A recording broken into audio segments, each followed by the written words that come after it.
Shalom. Before I get started, as always, I want to give all praise to Yahweh, Bahashim, Yahweh Shai, Bahashim, Kakwadash. Double honors to the apostles, elders, and great millstone while I learn this truth.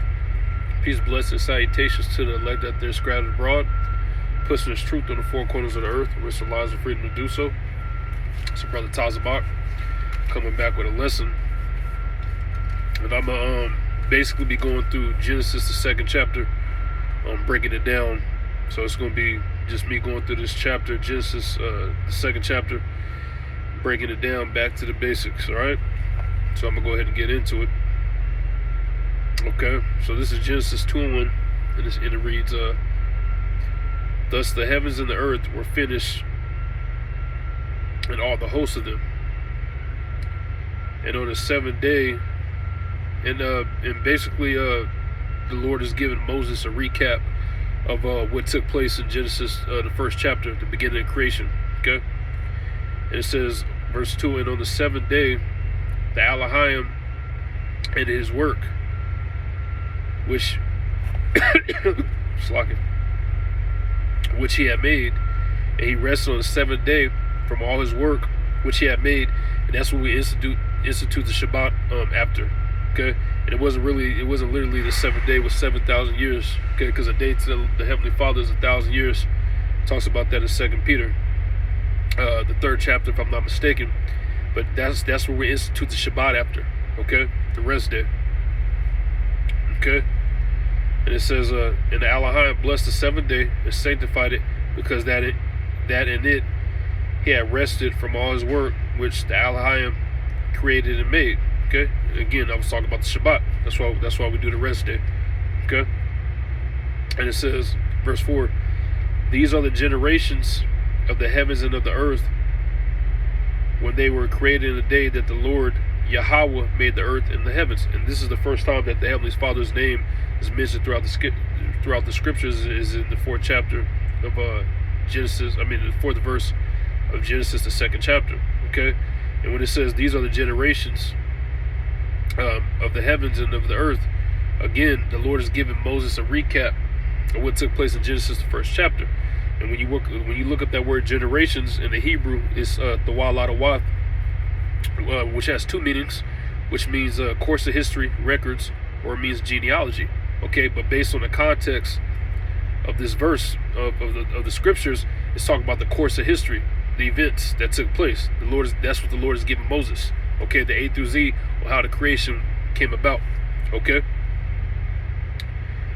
and it says, verse 5, it says, And every plant of the field before it was in the earth, and every herb of the field before it grew, for the Lord Yahweh had not caused it to rain upon the earth, there was not a man to till the ground. Okay, and that's why they thought Noah was crazy, because it didn't rain like that back then. And it says, and everything grew of itself. Okay, that's how the Elohim set it up, for everything to grow of itself, and it would get watered through something called a dew, just like you see on the ground today. Okay, and it says no man to till the ground, because we didn't have to work back then. Like I was saying, everything grew of itself. Okay, somebody that tills the ground is like a farmer. We didn't have to deal with that back then, because everything grew of itself, and it was watered by the dew. Okay, verse 6, and it says, But there went up a mist from the earth, and watered the whole face of the ground. Okay, again, that's the dew. That's how the plants were watered back then, the dew. Okay, and it says, And the Lord Yahweh formed man of the dust of the ground. Okay, that's how Adam was formed, the dust of the ground. Okay, that's where he came from. And it says, And breathed into his nostrils the breath of life, and man became a living soul. Because when Adam was created, or when Adam came about, he was in a confused state. Okay, and that's what the dust represents. It represents confusion. But when it says and breathed into his nostrils the breath of life, and man became a living soul, that's when he became a living soul, because the breath of life was the instruction. Okay, because at first, men and beasts, we were on the same level, because we didn't have that instruction. We just dealt with by instinct. So when the Lord breathed the life into Adam, he gave him instruction. Okay, and that's when the distinction was made between man and beast. Okay, and it says, And the Lord Yahweh planted a garden eastward of Eden. Okay, and when you look at that word Eden in Hebrew, it's Idan, which means joy of paradise, and that's talking about the planet Earth. The planet Earth was made to be a paradise, but the so-called I can't say it, it's a camera here, but Esau tainted it. Okay, and it says a garden eastward in Eden. Okay, and that garden eastward in Eden is talking about something called the Fertile Crescent. Okay, it's something called the Fertile Crescent. That's what it's referred to out there in the Middle East. Okay, and it says, and there he put the man whom he had formed. So that's where man was put, right there in that region of the Fertile Crescent, which is in the Middle East. Okay, that's our land. Okay, and it says and out of the ground made the Lord Yahweh to grow every tree that is pleasant to the sight and good for food, because that's what we ate back then. Okay, we were eating more or less on like a vegetable diet, so to speak. And it says the tree of life also in the midst of the garden, and that tree of life is basically the instructions on how to please the Heavenly Father. Okay, and it says in the tree of knowledge of good and evil. And then when you go into the tree of knowledge of good and evil, it's dealing with when you look up into the sky and you see the constellation of stars, it could be used to do good works or it could be used to do evil works. Okay, but when you talk about that right here on the planet Earth, okay, you got the instructions that can please the Heavenly Father, and then you have the instructions, and then you have the things that are not pleasing to the Heavenly Father. Okay, and that's where we're at right now, because we woke back up to His wisdom, knowledge, and understanding. We're given the instructions what it takes to please the Heavenly Father. As to before, we were doing the things that were not pleasing to the Heavenly Father, all the wickedness we were doing when we were in the world. Okay, and it says, and a river went out of Eden to water the garden. Let me get this real quick.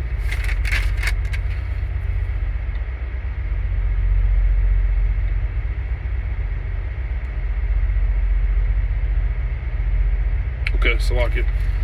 It says, and out of the, where's it? Verse 10, Salakia. It says, and a river went out of Eden to water the garden. And that river, let's talk about the Jordan River. Okay, and it says, and from this it was parted and became into four heads. Okay, so out of the Jordan River, coming out of it, it was four separate bodies of water. Okay, and if you add the Jordan River with that, it's 5 bodies altogether. Okay, and it says the name of the first is Pison, and it says that is it which could pass the whole land of Havilah, where there is gold. Okay, and the name of the first, where it says Pison, that represents the Red Sea. Okay, you got to look at a map to be able to see that, but it represents the Red Sea. Okay, so the river, where we go back up to verse 10, it says, and the river went out of Eden to water the garden. That's talking about the Jordan River. Okay, and then when we go down to verse 11, it says the name of the first is Pison. That's talking about the Red Sea. It says that is it which can pass the whole land of Havilah, where there is gold. Okay, and the land of Havilah represents Saudi Arabia. Okay, it sits right there between Egypt and Syria. Okay, and it says, and the gold of that land is good. There's bdellium and the onyx stone. Again, Saudi Arabia. Okay, verse 13, it says, and the name of the second river is Gihon. Okay, which represents the Nile River. Okay, and it says, the same is it that compassed the whole land of Ethiopia. And the name of the third river is Hiddekel. Salaki, if I'm butchering the word. That is which goeth towards the east of Assyria. Okay, and the third river represents the Tigris River. Okay,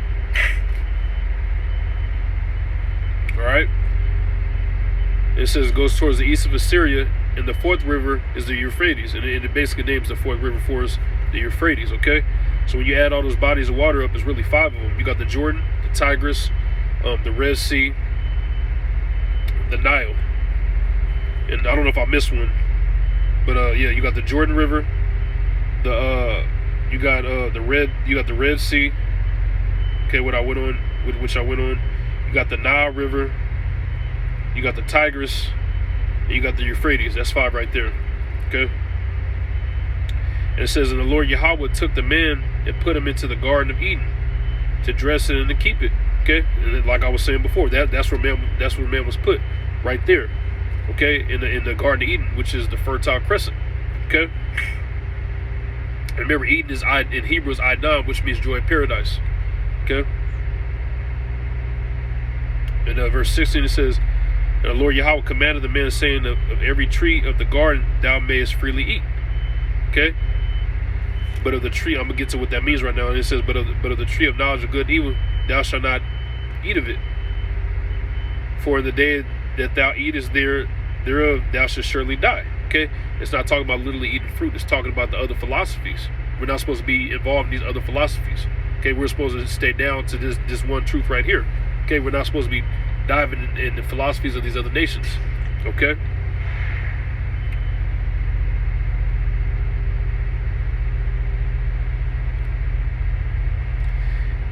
Verse 18, it says, and the Lord Yahweh said, it is not good that the man should be alone. I will make him a helpmeet. I will make him an helpmeet for him. And out of the ground the Lord Yahweh formed every beast of the field and every fowl of the air, and brought them unto Adam to see what he would call them. So Adam named all the beasts. Okay? And whatsoever Adam called every living creature, that was the name thereof. See? Verse 20. And Adam gave names to all the cattle, and to the fowl of the air, and to every beast of the field. But for Adam there was not found a helpmeet for him. Okay? And verse 21. And it says, and the Lord Yahweh caused a deep sleep to fall upon Adam, and he wasn't literally sleeping. Okay? And it says, and he slept, and he took one of his ribs and closed up the flesh instead thereof. Okay? And that's not literal when it said he took one of his ribs. We're going to get to what that means right now. I just did a lesson on this, so I was like, I might as well just break the whole thing down. So Genesis 29 and 13, and it reads, and it came to pass when Laban heard the tidings of Jacob, his sister's son, that he ran to meet him, and embraced him, and kissed him, and brought him to his house. And he told Laban all these things. And Laban said to him, surely thou art my bone and my flesh. See? So what the rib represents is close kindred. That's all it represents. Okay? And it says, and he abode with him the space of a month. Okay? Just read the last part. So the rib represents close kindred. Okay? Or to say a close relative. Alright? And it says, verse 22, and the rib which the Lord Yahweh had taken from man, made he a woman, and brought her unto the woman. And it's not, again, it's not literal. Right here, this is more like a slang or hip talk.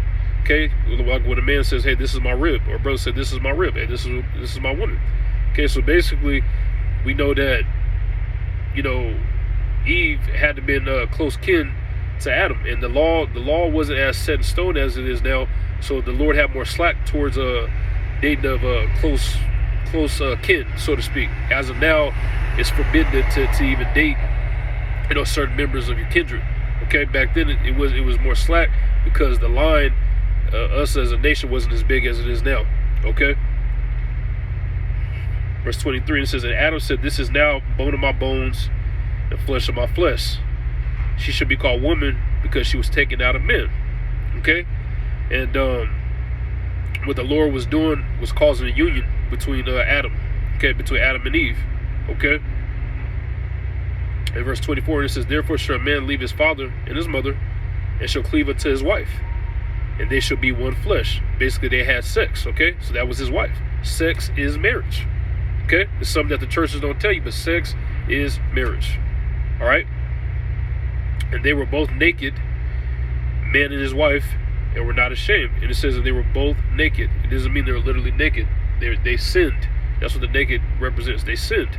Okay? And it says, and they were not ashamed because they didn't know that they were going off. Again, the law wasn't written, set in stone like it is now. It was given orally back then. Okay? But they didn't know they went off. So it's basically alluding to Adam and Eve. They sinned, but they weren't ashamed because they didn't know. They're like, hey, they didn't know. The law wasn't written in stone like it is now. Okay? So I basically covered everything with that. Lord's will, this is edifying. And with that, I'm going to say shalom.